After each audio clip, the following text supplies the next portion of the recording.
ఈ లోకానికి నా ప్రభు అయిన యేసుక్రీస్తు సశరీరుడిగా వచ్చారని గుర్తించి 33.5 సంవత్సరాలు ఆయన జీవించారు. ఆయన ప్రార్థన చేస్తే కుంటివారు లేచి నడిచారు, మోగవారు మాట్లాడారు, చెవిటివారు విన్నారు, గుడ్డివారు చూపు పొందారు.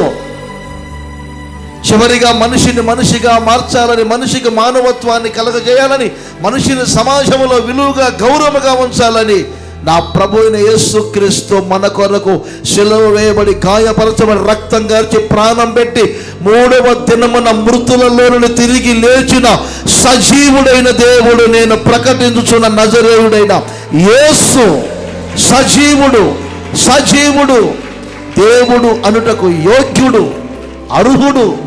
కామాలు, క్రోధాలు, లోభాలు, మదమత్సర్యాలు లేనివాడు, చేతులెత్తి దండము పెట్టగల సుచరిత్ర కలిగిన దేవుడు ఒకే ఒక్కరు, ఆయన పేరు నజరేయుడైన యేసు.